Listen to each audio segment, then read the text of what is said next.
Hello, আসসালামু আলাইকুম। সবাই কেমন আছেন? আশা করছি সবাই খুব ভালো আছেন। আলহামদুলিল্লাহ আমরা ভালো আছি। 4 দিন পর নিজের কিচেনে আসলাম। তো এখানে জগে খাবার পানি নিচ্ছি, একটু ছেঁকে নেই, আর কি কি করি আপনাদের সাথে শেয়ার করি। তো আজকে কিন্তু আমার কোনো রান্না করতে হচ্ছে না, কারণ আমার ভাইয়ের বউ আমাকে রান্না করে দিয়েছে। তো কি কি রান্না করে দিয়েছে দেখাবো সিম্পলের মধ্যে। এই তো জগটা পরিষ্কার করতে হবে, ঢাকনাটা আসলে খেয়াল করিনি।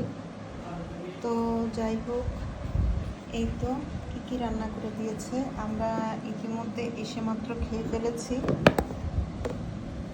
খুবই টেস্টি হয়েছে, চিকেন রান্না করে দিয়েছে। এখানে খুবই তাড়াহুড়োর মধ্যে এখানে এই যে চাক করে মিষ্টি কুমড়া ভাজি, এই যে আমরা কিন্তু অনেকটাই খেয়ে ফেলেছি। তারপরে এখানে আমাদের বাসায় কিন্তু সেদ্ধ চালের ভাত খায়, ভাত তো বাকিগুলো আমরা ঢেকে রেখেছি, এগুলো স্যাফিরের জন্য। আর এই তো খাওয়া দাওয়া শেষ করলাম, টুকিটাকি কাজ করছি এখন। আর কিছু বাজার নিয়ে আসছে বাবুর আব্বু, এগুলো গুছিয়ে রাখবো। এই যে আর বাসা অনেক কিছুই একটু যেভাবে থাকে ওইভাবে নাই, একটু ভিন্ন হয়ে আছে। আর এই যে আরাধ্য চলে আসছে বাসায়, দেখেন কিভাবে টিভি দেখতে বসছে। সোফার কোথায় টিভি দেখতে বসছে, মানে এত মশগুল টিভি দেখতে। এই যে হ্যালো, চলে যাইতে ইশারা দিচ্ছে আমাকে। তো ঠিক আছে, তো আমি এখন একটু কিচেনে যাব। এটা হলো আমার এই যে সুরেকের উপরের সিনারি, এটা এমনই থাকে। বাবুর আব্বু অলরেডি মশারি টানিয়ে ফেলেছে ঘুমানোর জন্য। অনেক কিছু ফ্রেশ করতে হবে, খুব এলোমেলো হয়ে আছে, কিছু জিনিস মানে গুছাতে হবে, ময়লা হয়ে আছে। তো আমি মোটামুটি যাওয়ার আগে একদম সুন্দর করে সব হাঁড়ি কুড়িয়ে এই যে ধুয়ে উপর করে রেখে গেছি, মানে যাতে কোনো কিছুতে কিছু না থাকে। তারপরে এখানে কিছু, আর এই যে সেই কোন দিন আমাদের টমেটো এনেছিল, তো এর মধ্যে টমেটো এই তেলাপোকা দুধ দিচ্ছে। টমেটো এখনও শেষ হয় নাই, কয়েকটা আছে। তো এখানে দেখতে পাচ্ছি যে একটু পিঁপড়া তেলাপোকা, তো এগুলো একটু ঝাড়া দিয়ে নিই। তো এই তো এগুলো একটু ঝেড়ে নিচ্ছি। তো আপনাদের সাথে ছোট করে একটা ব্লগ শেয়ার করি আজকে কি করছি, মানে ইনস্ট্যান্ট আমি বাসায় এসে। তো আমি প্রায় 4 দিন ছিলাম না, তো ছোট ছোট ক্লিপ নিয়েছি। বাবার বাসায় আসলে ওইভাবে আমার ভিডিও করা হয় না, যখনই যাই খুব একটা আমার ভিডিও করা হয় না। তো যখন আমরা ইফতার করছিলাম তখন একটু আমি ভিডিও ক্লিপ নিয়েছি।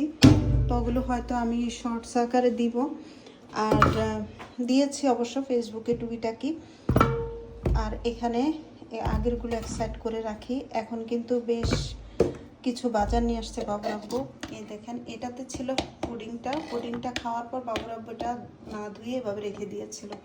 আর পিঁপড়া এটা খেয়ে একদম পরিষ্কার করে ফেলছে, মানে ওর বাবুর আব্বু বলছে যে আমার কাজ অর্ধেক কমিয়ে ফেলছে। তো এখানে হচ্ছে আমি এই যে আমার যে ইয়েতে কাঁচামরিচ থাকে, ওটা কাঁচামরিচ একদম শেষ হয়ে গিয়েছিল, তো এটা একটু ধুয়ে আমি কাঁচামরিচ দিব।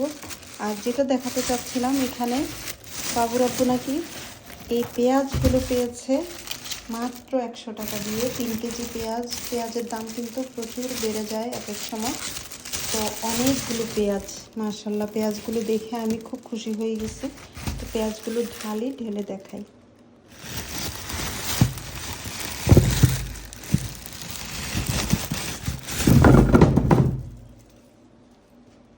একদম ডিশটা ভরে গিয়েছে, অনেক পেঁয়াজ। তো মাশাল্লাহ বড় বড় পেঁয়াজ, কিন্তু কাটতে সুবিধে। এগুলো সম্ভবত নতুন উঠেছে পেঁয়াজগুলো, কারণ এই সময় নতুন পেঁয়াজ ওঠারই কথা। তো যাই হোক, অনেকগুলো পেঁয়াজ এনেছে, দেখে আমার খুব ভালো লাগছে। কারণ পেঁয়াজ প্রত্যেকটা রান্নায় পেঁয়াজের প্রয়োজন হয়। তো তরকারিগুলো বের করি, এখানে কী কী তরকারি আছে দেখি।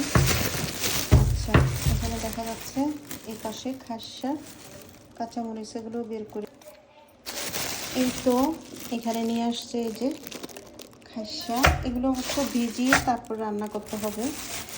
তারপর এখানে আরেকটা জিনিস দেখতে পাচ্ছি, বেগুন দিয়ে কিন্তু মাছ দিয়ে রান্না করলে বেশ ভালো লাগে। তো কাঁচামরিচগুলোকে আমি আলাদা করে এখানে নিব।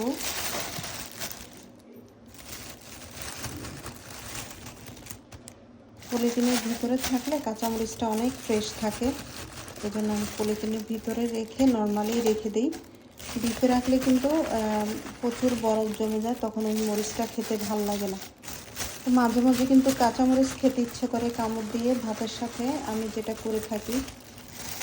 আচ্ছা, তারপর এখানে আরও দেখা যাচ্ছে লেবু।